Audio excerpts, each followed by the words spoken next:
आज का complex number का जो सेशन होने वाला है ना छोटे, ये खास होने वाला है। वो कैसे? क्योंकि आज हम लोग inverse points with respect to a circle इस टॉपिक को कंप्लीट करेंगे। और छोटे, आप लोग पढ़े हुए हो क्या कि कोई भी पॉइंट है उसका इनवर्स कैसे निकाला जाता है?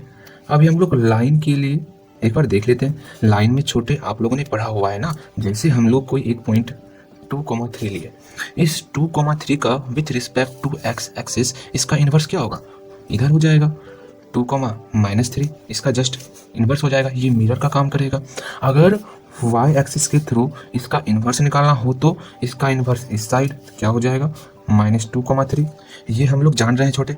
अच्छा, ये सारी बातें तो हो गई। सर्कल में किस तरह का चलता है आज हम लोग ये जानने वाले हैं कि सर्कल में आखिर ये इन्वर्स पॉइंट होता क्या है। हम लोग कोई सर्कल बना लेते हैं। चलिए जी, बहुत प्यार से एक सर्कल का निर्माण कर लिया जाए।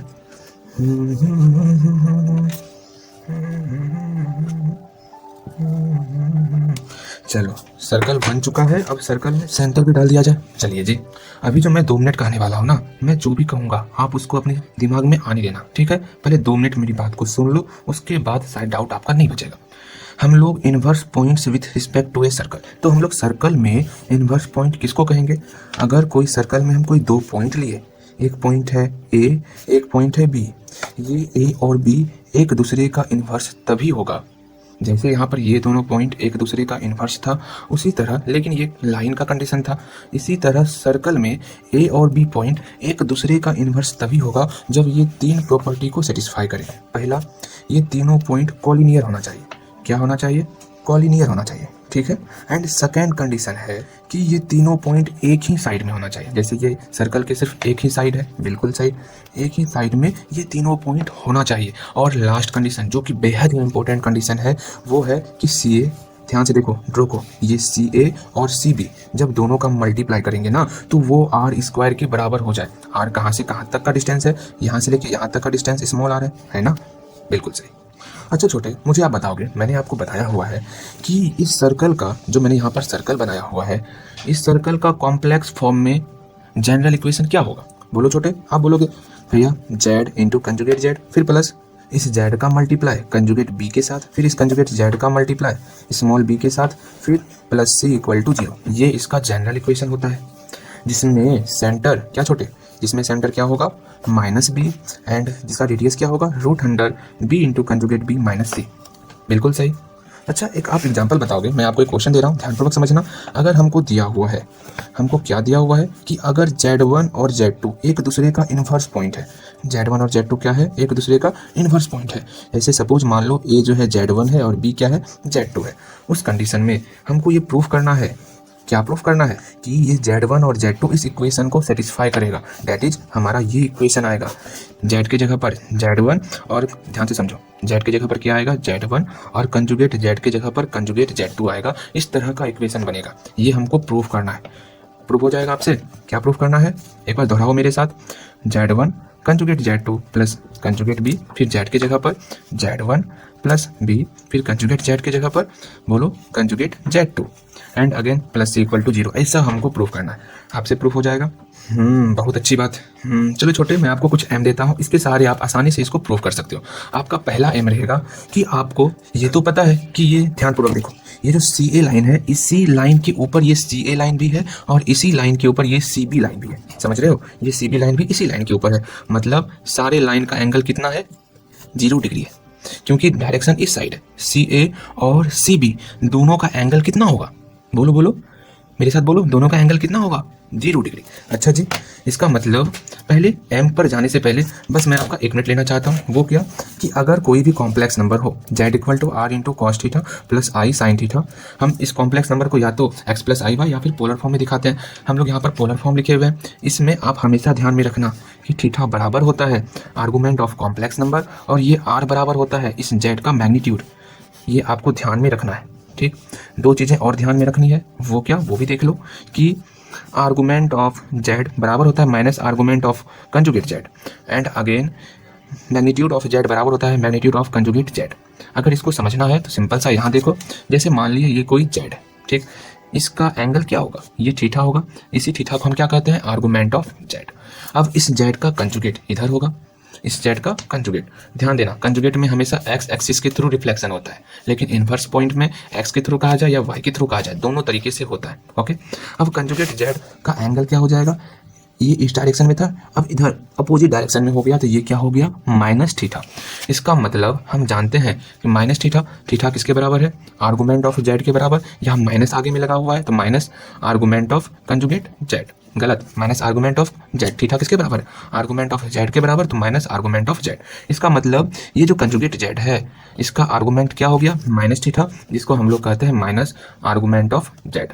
इस तरह हम लोग जो है इसको प्रूव कर सकते हैं, यही चीज़ हमने यहाँ पर लिखा हुआ है।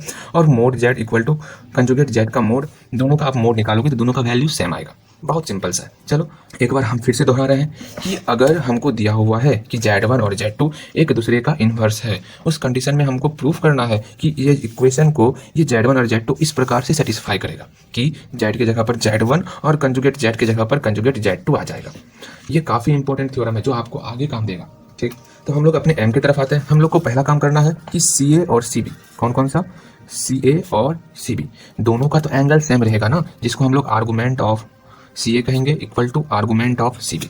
अच्छा जी, CA किसके बराबर है, C का वैल्यू क्या होगा, सेंटर माइनस B है, सेंटर माइनस B है, तो CA का वैल्यू Z1 में माइनस B घटाएंगे। सोचो सोचो ध्यानपूर्वक देखो यहाँ पर, तो क्या हो गया Z1, ध्यान दो यहाँ का CA का क्या वैल्यू हो जाएगा, Z1 में हम लोग क्या घटाएंगे, माइनस B घटाएंगे, तो Z1 प्लस B, सिंपल सा है। अगेन CB का क्या वैल्यू होगा, इस Z2 में हम लोग माइनस B को घटाएंगे, तो क्या हो गया Z2 प्लस B।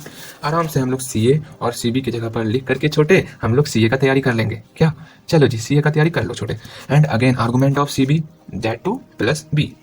अब इसको सिंप्लीफाई करके, ध्यान देना, इसको सिंप्लीफाई करके उसके बाद हम लोग का सेकेंड एम रहेगा, क्योंकि ये इन्वर्स है, ये क्या है, इन्वर्स है। इसका मतलब होता है कि ये कॉलिनियर है, इस कॉलिनियर है, इसी कॉलिनियर के कंडीशन से हम लोग पहला काम किए। सेकेंड यही ना, CA और CB का जब मल्टीप्लाई करेंगे, CA और CB का जब मल्टीप्लाई करेंगे तो वो R स्क्वायर के बराबर होगा। इसका मतलब यहाँ पर CA और CB का जब मल्टीप्लाई करेंगे तो वो R स्क्वायर के बराबर होगा, और R का वैल्यू क्या है, ये है। बस इसको ध्यान में रखना, हमारा कंडीशन, हमारा जो प्रूफ करना है वो प्रूफ हो जाएगा। इसको सॉल्व करेंगे और हमारा प्रूफ आ जाएगा। चलो हम अपने पहले कंडीशन की तरफ आते हैं। हम लोग का पहला कंडीशन क्या है, यहाँ लिख लो, इस क्वेश्चन के बाद लिखना।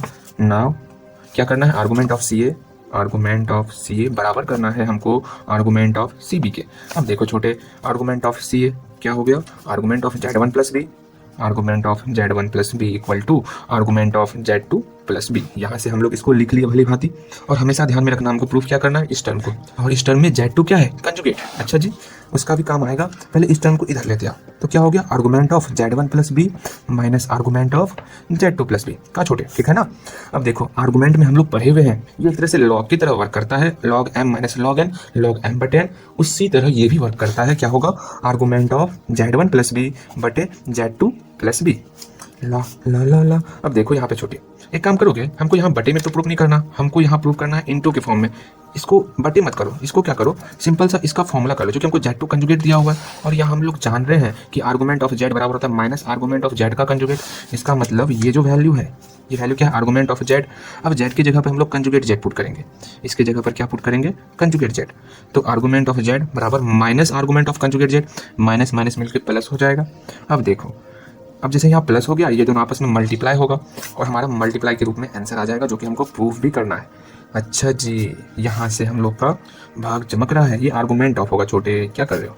इसका मतलब हो गया छोटे कि argument of Z1 plus B into Z2 का कंजुगेट प्लस B का कंजुगेट इक्वल टू क्या निकल गया, बोलो मेरे साथ, 0। अब बताओ, किसी भी कॉम्प्लेक्स नंबर का अगर आर्गुमेंट 0 निकल जाए, इसका मतलब क्या हुआ, जैसे कोई कॉम्प्लेक्स नंबर है Z equal to R cos theta plus I sin theta, अगर इसका जो है थीटा का वैल्यू 0 निकल गया, आर्गुमेंट का वैल्यू 0 निकल गया, इसका मतलब ये टर्म तो 0 हो जाएगा, बिकॉज थीटा 0 है। एंड यहाँ 0 पुट करोगे तो ये क्या हो जाएगा, 1 हो जाएगा, तो Z equal to R into 1।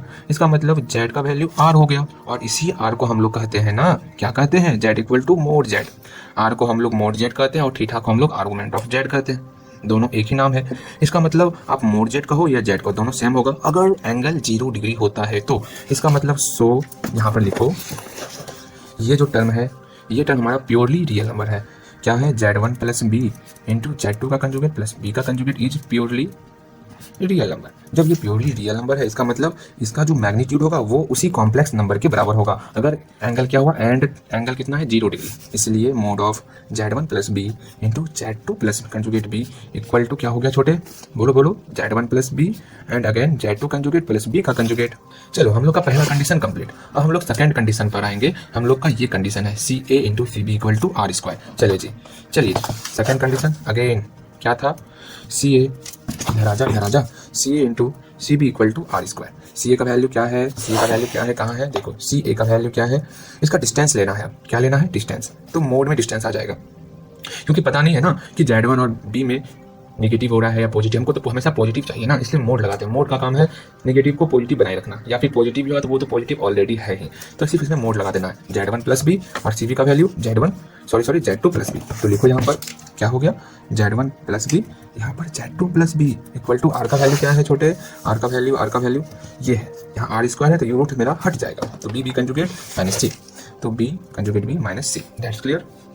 अब देखो इसी का वैल्यू हम लोग यहाँ पर निकाले हैं, लेकिन उससे पहले यहाँ कंजुगेट है, इसको कंजुगेट के फॉर्म में कन्वर्ट कर दो ना। अब हम लोग तो पढ़े हुए हैं, क्या पढ़े हुए हैं कि मोड Z बराबर मोड कंजुगेट Z के मोड के बराबर होता है। इसका मतलब इसका जो मोड है वो बराबर होगा इसी के कंजुगेट के मोड के बराबर। पहले लिख दो ना Z1 प्लस बी, यहाँ क्या हो गया conjugate Z2 plus conjugate B. कैसे हुआ, बगल में लिख दो, सॉरी क्या हुआ, Z का मोड बराबर होता है Z के कंजुगेट के मोड के बराबर होता है। दैट्स क्लियर, बिल्कुल सही।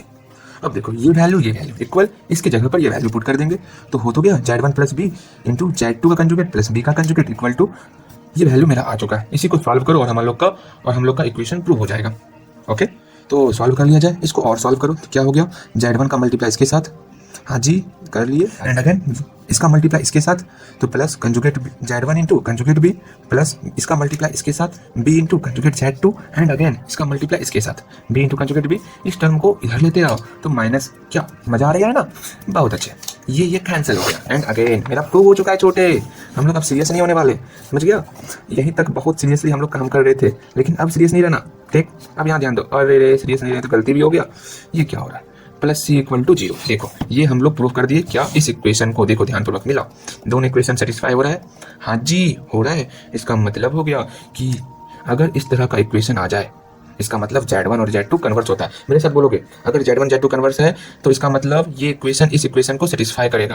दैट इज, देखो Z की जगह पर Z1 और कंजुगेट Z की जगह पर कंजुगेट Z2 पुट कर देंगे। अगेन अगर इस तरह का इक्वेशन हो जाए इसका मतलब हो गया Z1 और Z2 एक दूसरे का इनवर्स पॉइंट है। इसको हमेशा याद रखना, क्योंकि अगला जो थ्योरम हम लोग प्रूव करेंगे ना उसमें काफी इंपॉर्टेंट ये थ्योरम है, और इससे बेहतर थ्योरम तो होगा नहीं इस टॉपिक के लिए। बहुत मजेदार थ्योरम है जो आगे आने वाला है, वो क्या है वो आगे देखेंगे हम लोग ना। इस तरह का एक क्वेश्चन आपके बुक में है, उसको आप कंप्लीट करोगे। मैं आपको बुक दिखाता हूँ, कहाँ गया, इस क्वेश्चन सेम क्वेश्चन है उसी तरह का, ये एग्जाम्पल है, इसको आप बनाओगे। इस क्वेश्चन को ध्यानपूर्वक आप पहले देखो तो सही। यहाँ पर आपको सर्कल का इक्वेशन दिया हुआ है, जब सर्कल का इक्वेशन दिया हुआ है तो हमको प्रूव करना है। बिल्कुल देखो ये सर्कल है, लेकिन सर्कल का इक्वेशन हमको दे दिया गया है इस रूप में। देखो कहाँ गया, इस रूप में सर्कल का इक्वेशन दिया हुआ है। हम लोग यहाँ पर जनरल फॉर्म में लिए थे, लेकिन यहाँ पर सर्कल का इक्वेशन इस फॉर्म में दे दिया गया है। अब हम लोग क्या करेंगे, और साथ ही प्रूव भी क्या करना है हमको, देखो कि ए पॉइंट का जो इन्वर्स होगा वो ये पॉइंट होने वाला है। दैट इज इस Z1 को वहाँ पर ए मान लिया गया है, और इसका हमको इन्वर्स दिखाना है कि ये वैल्यू होता है। जैसे यहाँ पर Z1 का इन्वर्स कौन है, बता छोटे, ये Z2 इसका इन्वर्स है ना, लेकिन हमको Z2 का वैल्यू ये प्रूव कर लेना है, हम लोग का क्वेश्चन सॉल्व हो जाएगा। बिल्कुल इसी तरह करना है जैसे ये स्टेप हम लोग किए हैं, बिल्कुल यही स्टेप हम लोग को सेटिस्फाई फॉलो करना है और हम लोग का रिजल्ट आ जाएगा। ठीक, चलो इसको बना ही लेते हैं। ठीक है, चलो जी हम लोग क्वेश्चन को उतार लें, उसके बाद इसको बनाना स्टार्ट करें।